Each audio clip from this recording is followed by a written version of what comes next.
Daft Punk was a French house and electronic music duo that was founded in 1993 and disbanded in 2021. Harder, Better, Faster, Stronger, Doing It Right, Around the World, One More Time, Technologic, and Get Lucky are just a few of the hit singles that they have produced. They appeared in some Gap and Toonami commercials during the Discovery era. However, one of their commercials for the 2002 Winter Olympics was lost. Thomas Bangalter, a member of the Daft Club forum, asked how to high-quality rip the content of a VHS tape that contained 4 TV commercials and an EPK on April 12, 2012. Due to the lack of interest from other posters, there is no evidence that these ads were ever displayed to the general public. The VHS case and tape with the 4 advertisements were included in a video of a VHS collection that the YouTuber Full Metal NBU posted later that same year. Additionally, he posted a few of the commercials from the tape to YouTube. However, the Winter Olympics commercial featuring the song Harder, Better, Faster, Stronger was left off the list. Then, after 10 years, the complete commercial was uploaded on November 13, 2022 by Reddit user Daft Punks on the Daft Punk subreddit. The 1987 comedy movie Planes, Trains, and Automobiles was directed by John Hughes. The story revolves around a man named Neil Page, who due to numerous flight delays and cancellations is forced to travel with another man named Del Griffith. They experience a lot of crazy things and situations along the way, which helps them to get to know each other better. The movie has since gained popularity around Thanksgiving, but the movie's original final shooting draft suggests that it may have been much longer. Since many years ago, only one scene from the original cut, which depicts Neil, Del, and all of the passengers eating their meals on the plane, has been made public. But it was announced on October 1st, 2022 that Paramount Movies would re-release the movie on 4K Blu-ray with more than 75 minutes of bonus deleted and extended scenes. Every known deleted scene from the film was included in the Blu-ray, which was finally released on November 22nd, 2022. Roger Jones created the 3D Shockwave game Oysterhead Maze sometime in 2001, and it was accessible online until around 2005. In Oysterhead Maze, you control a blue bird that navigates a maze by pulling a wooden cart. The player can click and drag the mouse to interact with pearls, bricks, a glass bottle, and an Easter egg. The blue bird chips with each click you make. The objective is to locate and scale one of the maze's wall in order to enter the space where Mr. Oysterhead is located. After locating Mr. Oysterhead, a 6th camera angle becomes available to the player. A description of the game found on the Havok developer's site archive reads, "Find Mr. Oysterhead, steer the cart with your cursor keys, pick up items, and store them in your cart." Both the original Oysterhead.com website from 2001 and the now defunct Throbbing Media website may have hosted the game files. The only thing that is known about Throbbing Media is that Roger Jones, the developer of the game, also had other Shockwave games on that website. The Shockwave Havok Extra, a physics engine that could be used with Shockwave 3D, is used in the game. The Cracks Overhead, a user on the Lost Media Wiki forum, recalled only playing the game once when it was still accessible on the original Throbbing Media website. He then located a few online references to the game after discovering the now defunct link to the original webpage. The most significant mention came from a DSL Reports forum thread though, where a game screenshot was posted. Finally, the Cracks Overhead managed to get in touch with Roger in November 2022, and on December 5th, 2022, Roger sent them a working version of the game. Since then, the game has been uploaded to both Blue Maxima's Flashpoint and archive.org. I actually covered this in my Obscure Lost Media video a few months ago, but Paris Blues was basically a lost song by the band The Doors, and the only copy of it was thought to be destroyed by one of the band members' babies. But recently, on September 13th, 2022, Rhino Records announced a November 25th release of a compilation of outtakes titled Paris Blues. It was then revealed that the song has been recovered through the use of creative editing. Before the compilation's release, the band finally uploaded the song to the YouTube channel on November 18th, 2022.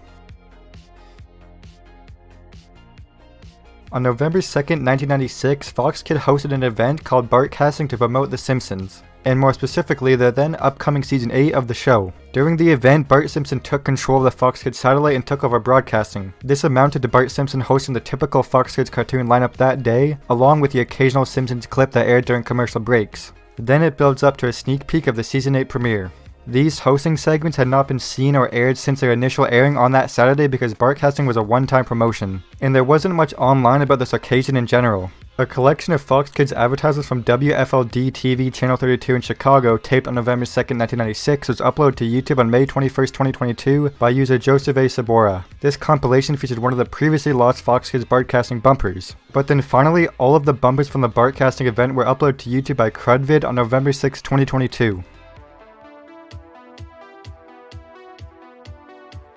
Prior to the 1989 NASCAR Winston Cup Series, there was a race called the 1989 Busch Clash. The race, which took place on February 12th at the Daytona International Speedway, was eventually won by Ken Schrader in a Chevrolet after he had taken the lead for 3/4 of the race. The 1989 race was the only one from the Busch Clash that wasn't available until November 2022, and videos of the other races were uploaded to YouTube. According to Racing Reference, it was previously uploaded twice in its entirety to YouTube before, but both of the uploads were later removed for unknown reasons. The 1989 Busch Clash footage was summarized in a video by NBR on November 13th, 2022, and it was titled 10 Pieces of NASCAR Lost Media.